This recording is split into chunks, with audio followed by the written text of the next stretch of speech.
রমজান মাসে গত বছর তুলনায় এবছর অনেক কম, কারণ গত বছর মানুষ ভালোভাবে খেজুর খেতে পারে না, এবছর আশা করি খেতে পারবে। গত বছর থেকে এবছরের খেজুরের প্রাইস কম হওয়ার মেইন কারণ হলো আগে যেই ট্যাক্সটা ছিল আপনার 65 লাখ টাকা, এখন সেই ট্যাক্সটা আমরা দিচ্ছি হলো 45 লক্ষ টাকা, অর্থাৎ এক কন্টেনার খেজুরে 20 লক্ষ টাকার ট্যাক্স কমছে। ক্রেতা দেখেন আজকে আগামীকাল রমজান, আজকে দেখেন ক্রেতার অবস্থা এখনো এরকম না, দাম কম আছে। জি, আমাদের প্রচুর মাল দেখেন স্টকে পড়ে রয়েছে, কাস্টমার হিসাবে অনেক কম, আমাদের কাছে না হলো 2-3 কোটি টাকা মাল এখনো পড়ে রয়েছে। ভাই গত বছর তুলনায় আলহামদুলিল্লাহ এবছর অনেক কমেছে, আরো মনে হয় যে আপনার যদি 10-12 রোজা যায় বা 10-15 রোজা যায় আরো কিছু কমবে। আলহামদুলিল্লাহ অনেক ভালো লাগতেছে, অবশ্যই ধন্যবাদ পাই, কারণ এই অন্তকে খেজুরটার জন্য রমজান মাসের উপলক্ষে তাকে অসংখ্য ধন্যবাদ জানানো হলো আমাদের পক্ষ থেকে, কারণ মুসলমানের পক্ষ থেকে, কারণ রমজান মাসে গত বছর তুলনায় এবছর অনেক কম, কারণ গত বছর মানুষ ভালোভাবে খেজুর খেতে পারে না, এবছর আশা করি খেতে পারবে। সেই কমটা আসলে আমার মনে হয় এখানে যে ভ্যাট ট্যাক্সের যে একটা ব্যাপার স্যাপার আছে, সম্ভবত ভ্যাট ট্যাক্সের কারণে হয়তো কম হতে পারে। যদি এটার উপরে কর বা ভ্যাট ট্যাক্স কমাই দেওয়া হয়, এই ইনপুটরা যারা ইনপুট করে তাদেরকে যদি ভ্যাট ট্যাক্স কম দেওয়া হয় তাহলে অবশ্যই দাম কম থাকে। এটা আসলে সিন্ডিকেট থাকতে পারে, কারণ এটা ব্যবসায়ী ব্যাপার, তো এখানে সিস্টেমটা হলো এরকমের, আপনি যদি যারা আপনার ইনপুটার করে, এখানে যদি ইনপুটার বেশি হয়, এটা প্রতিযোগিতার বাজার, ব্যবসা মানে হলো প্রতিযোগিতার বাজারে যদি আপনি ইনপুটার যখন বেশি হবে তখন মালটার দাম কম থাকবে, আর যখন ইনপুটার কম থাকবে সে তখন আপনি কী করবে, মাল কম আনবে, সেটা বেশি বিক্রি করার চেষ্টা করবে, কারণ সে মাল একা আনতেছে, সে একা বাজার নিয়ন্ত্রণ করতেছে। আর যখন বাজার 10 জনে নিয়ন্ত্রণ করবে তখন সেখানে দেখা যাবে দাম কম থাকবে। এটাই আসলে নিয়ন্ত্রণের উপর ডিপেন্ড করতেছে, বাজার কারা নিয়ন্ত্রণ করতেছে। যদি আপনার ইনপুটার যতই বেশি, যে কোনো জিনিসে আপনার যে কোনো পণ্যের উপরে যদি ইনপুটার বেশি হয় তাহলে আপনার বাজারের দাম কম থাকবে, আর যদি ইনপুটার কম হয় তাহলে তারা সিন্ডিকেট করার চেষ্টা করবে, কারণ আমাদের দেশে সাধু ব্যবসায়ী খুব কম, অসাধু ব্যবসায়ী বেশি। সেই দৃষ্টিকোণ থেকে অসাধু ব্যবসায়ীরা তাদের কাজ থাকে এরকম, তারা যখন একটা মাল একা কিনে আনে তখন তারা কি করে, ওইটারে তারা বেশি বিক্রি করার জন্য বা মানুষদেরকে আটকায় মাল রাখার জন্য চিন্তা ভাবনা করে। তাই জন্য আমি আমার পক্ষ থেকে একটা আন্তরিক থাকবে যে সরকারি পক্ষ থেকে অন্তত যারা মাল ইম্পোর্টার করতে, যারা ছোটো ছোটো ইম্পোর্টার আছে তাদেরকে বিশেষ কোনো সুবিধা দিয়ে, বিশেষ কোনো ব্যবস্থা করে তাদেরকে তাদের মাল আনতে দিতে পারে, তাহলে মাল আমরা আরও কম দামে পাবো। না, গত বছর আমি যে খেজুর নিয়েছি, তো আমার কাছে মনে হচ্ছে যে এই বছর ওই খেজুরটা আমি একটু কমই নিয়েছি। বাজারে বিভিন্ন রকম সিন্ডিকেট থাকে, হয়তো বা এবার সরকার এই ব্যাপারে একটু স্ট্রিক্ট পদক্ষেপ নিয়েছে, যার কারণে হয়তো দামটা একটু রিজনেবলের মধ্যে আছে। হোপ করতেছি বাজার আরও স্বাভাবিক হবে। তো আজকে তো প্রথম দিন, রোজার আগের দিন, এর জন্য হয়তো আজকে বাজারে আরেকটু বেশি, হয়তো 4-5টা রোজা যাওয়ার পর আবার বাজারটা আরেকটু নাম।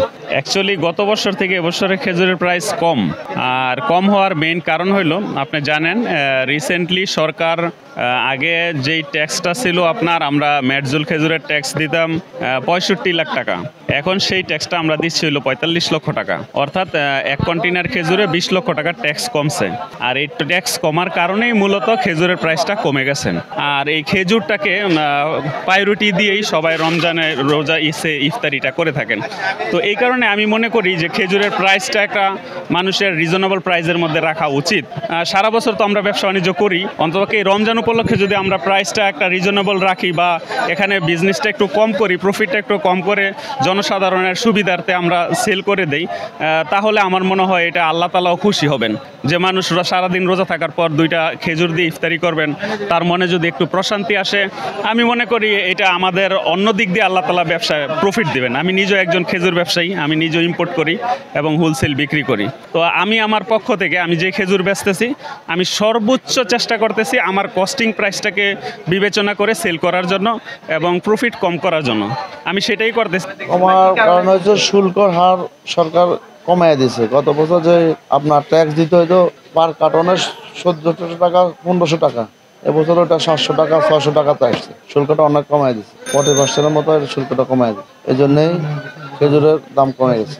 আসলে ঘটনা হয়েছে যারা এখন নিতে আসছে আগে থেকে শুনছিলাম খেজুরের দাম একবার কমে গেছে, একবার শুনে আসছে যে এখানে মনে হয় ফ্রি দিতেছে, এখন আসলে দেখতেছে তো কমছে, 400-500 টাকা এক এক কার্টুনে কমছে, এতে তাদের মর্মত হইতেছে না, এই জন্য এরা মনে করছে দাম বাড়ছে। আসলে ওরকম না, দাম অনেক কম ছিল। যে সিন্ডিকেটে একটা হিসাব কিতাব ছিল, মাল স্টক কম দেখাতো যে দাম বাড়াই দিচ্ছে। এই বছর আমরা এরকম কিছু দেখতেছি না, আমাদের প্রচুর মাল দেখেন স্টকে পড়ে রয়েছে, কাস্টমার হিসাব অনেক কম এবছর, আমাদেরকে তো অনেক কম, আমাদের কাছে না হলো 2-3 কোটি টাকা মাল এখনো পড়ে রয়েছে। এটা দেখেন, ঘরটা দেখেন, বুঝতে পারবেন কী পরিমাণ মাল। ক্রেতা দেখেন আজকে আগামীকাল রমজান, আজকে দেখেন ক্রেতার অবস্থা এখনো এরকম না, দাম কম আছে। জি, বাংলাদেশের মানুষ হলো আসলে দাম কমে যাইলে বিবেচনা বেশি শুরু করে, দেখতে চায়, বাজার ঘুরতেছে, কিন্তু যখন দাম বেড়ে যায় একটা জায়গায় ফার্স্টটা নিয়ে যায়। দাম কম আছে, এখন আমাদের বেচা কিনা খুবই কম হইতেছে, ফুটতেছে, কিনতেছে না, ঘুরে ঘুরে দেখতেছে, 5টা জায়গাতে একটা নিতেছে, দাম বাইরে যাইলে 5টা জায়গায় 10টা নিয়ে যাবে, শেষ হয়ে যেতেছে, স্টক শেষ হয়ে, এটাই সমস্যা। না না, অবশ্যই কমে গেছে, ভালো হয়েছে, আমাদের জন্য ভালো হয়েছে, আমাদের ইনভেস্টও কম হইতেছে, আমাদের ব্যবসা কম হোক সমস্যা নেই, এবছর কম হইতেছে, সামনের বছর বেশি হবে। ক্রেতাদের জন্য উপকার আছে, তাদের জন্য অনেক কম প্রাইসে তারা পাইতেছে, বেশি খাবে, আমরা বেশি আমদানি করতে পারবো, আমরা বেশি সেল হবে, কিন্তু দাম কমাতে অনেক ভালো হয়েছে, আমাদের ইনভেস্টটা সবচেয়ে বেশি।